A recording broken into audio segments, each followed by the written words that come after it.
wasiir marka hore waxaan aad iyo aad kaaga mahadcelinayaa fursadda qaaliga aadna siisay oo aan waraysi kula yeelano marka hore waxaan jeclaan lahaa adoo soo koobaya inaad bal wax nooga sheegto taariikh nololeedkaaga gaar ahaan wixii kuu suurtageliyey inaad noqoto Soomaali Canadian-ka ugu horreeyay oo xildhibaan iyo wasiirba ka noqda dowladda federaalka ee Canada 1993 aniga Canada imid waxaan tegay magaalada Toronto dan waxaan u guurayay magaalada Hamilton waxaan ka dhigtay iskuulka sare aan dhameystiray qayb baa ii bilowday waa dhameystiray dan waa soo laabtay magaalada Toronto ku soo laabtay jaamacadda koowaad waxaan ka qaatay magaalada Toronto jaamacadda York University kabacdi waa shaqeeyay waxaan u shaqeeyay ninka oo waagaas haystay dowladda Ontario dowlad goboleedka Ontario baa waxaan u ahaa la taliye muddo 5 sano u shaqeeyay kabacdi waxaan go'aansaday inaan lawyer noqdo waxaan u guuray marka magaalada Ottawa waxaan galay jaamacad labaad oo lawyernimada lagu barto jaamacadaas soo dhameeyay waxaan ku soo laabtay magaalada Toronto 2011 markaas waxaan bilaabay lawyer inaan noqdo lawyernimadeeda watay ilaa aan xildhibaan noqday marka mana runtii barnaamijkayga maysa ku jirin inaan xildhibaan u tartamo lawyernimadeeda aniga watay dad badan baan caawinayay laakiin waxaana xoogga saaray sharciga lawyer waxaan ahaa oo difaaco dadka maxkamadda ku difaaco markay timaado criminal law iyo immigration iyo xuquuqda insaanka laakiin waxaa aad ugu xumaaday barnaamijyo badan oo la jarayay waagaas oo dowladda midigta oo conservative-ka waxay jaraysay barnaamijyo badan oo dadka dhalinyarada iyo qoysaska ay ka faa'iidi jireen bay jareen marka arrintaasaan aad ugu xumaaday dad badan baana kala hadlay waxaana u dhahan haddii aad ka xuntahay arrintan ma wax ka qabatid maxaan ka qaban karaa hal qof ah waxay dhahan may waa tartami kartaa waxaa noqon kartaa xildhibaan markaas wax bedeli kartaa waa ka diiday talaas ma ka qaadan laakiin ayagiina mar walba way igu soo laalaabanayeen saaxiibahay iyo dad kale markii dambe waxaan iri haddii aan tilaabadan qaado ma caawinaysiin haabay yiraahdeen sidii baan marka hawshaas ku bilownay alxamdulillah waan ku guuleystay hadda hawshaas aan bilaabay 2015 ilaa hadda waa wadaa xaafadan aan matalo waa taqaanid oo la yiraahdo York South Western ku taalo Toronto ummadda joogto ummadda degan baa matala oo ummad qowmiyo kala duwan ay yihiin kullina runtii xiriir fiican baan leeyahay waxaan isku dayaa arrimaha muhiimka u ah inaan u qabto sidii waayeelka in wax loo qabto in dhalinyarada shaqooyin loo abuuro in maxaan ku dhigaa jidadka la dhiso waxyaalo badan oo runtii xaafadan caawiyay baan uga soo dhameeyay dowladda federaalka ah xildhibaan baan ahaa 2015 ilaa 2017 bisha January 10keeda 2017 sanadka 2017 waxaa laga dhigay wasiirka socdaalka jinsiyada iyo qaxootiga Canada hawshaas waxaan hayay ilaa doorashada markii la galay October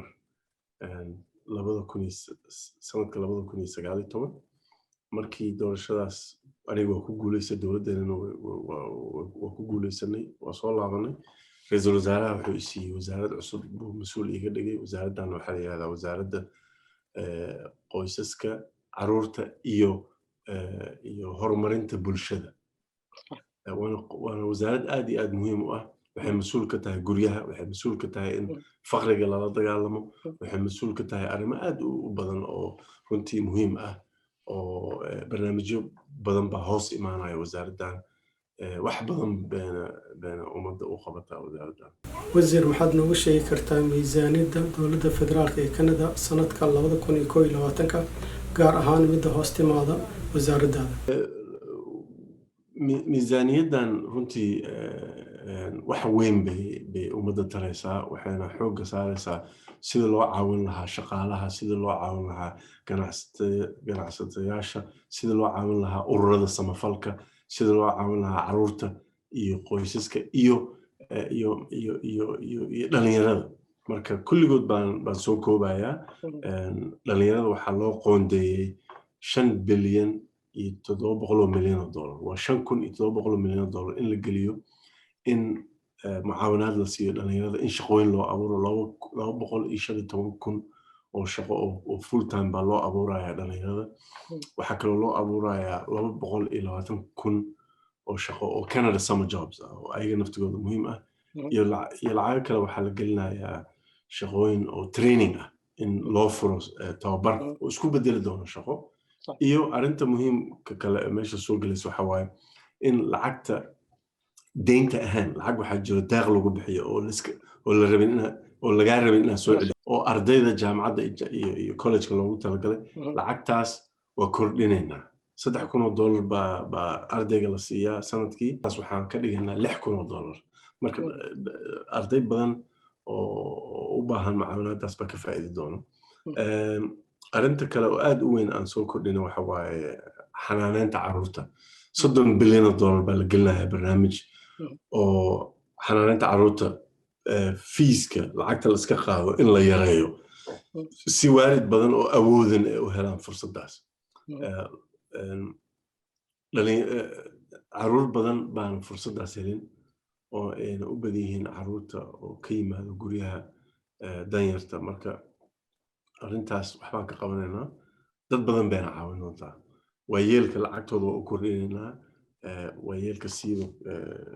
waayeelka ka da'weyn 75 sano iyo ka badan waxaa loo kordhinayaa lacagta old age security la yiraahdo. lacagtaas 10% baa loo kordhinayaa lacagtaas sanadka soo socda laga bilaabo. sanadkanna waxaan u direynaa hal xisaabo deeq oo $500 ah halkii qof. ururada samafalka waxaa loo sameeyey fund oo la yiraahdo community services recovery fund. recovery macnaha in ay kasoo kabsadaan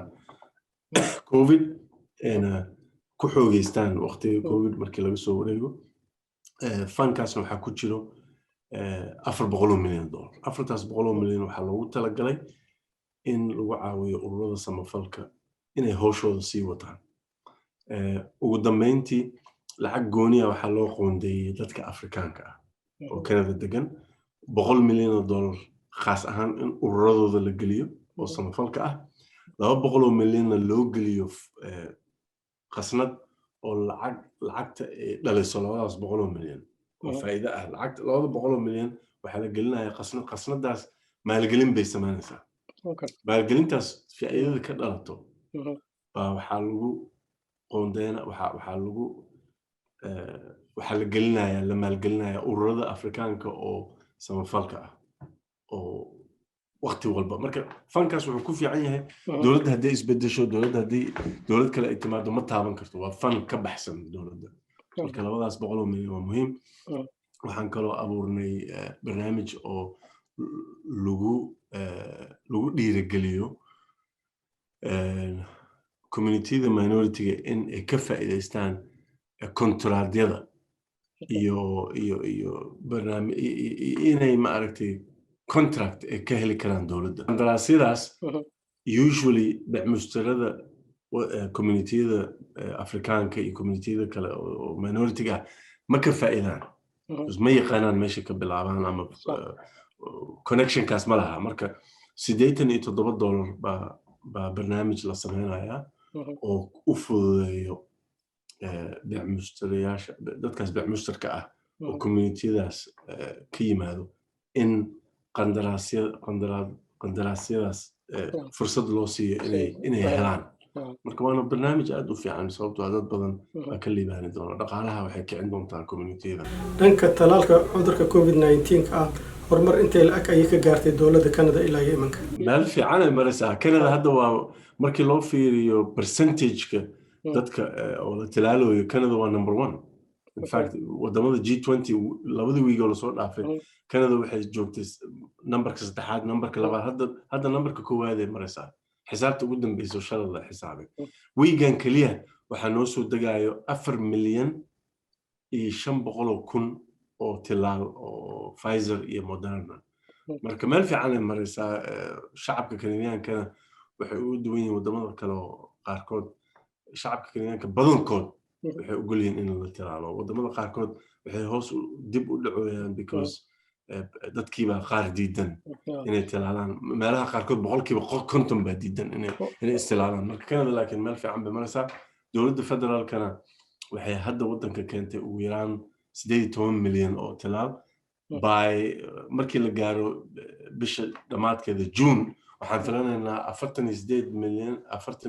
milyan ilaa 50 milyan oo tilaal inaan keenno waddanka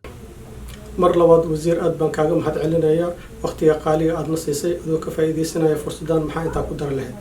waa ku maasan tahay Somali Canadian Times mar walba dadka Soomaaliyeed oo Canada joogo waxa u gudbisaa war maaragtay fiican oo la isku haleyn karo oo runtii ayagana update fiican siiyo arrimaha ka socda waddanka iyo dowladda Canada barnaamijyada ay dadka u soo bandhigtay iyo waxyaalaha aan qabanayno si aan dadka qoysaska carruurta iyo bulshada aan ku caawinayno annagana hadda hawshaas oo kale ku jirnaa waqti waxaa lagu jiraa halis ah laakiin alxamdulillah haddaa fiirisid tillaabooyinka dowladda Canada ay qaaday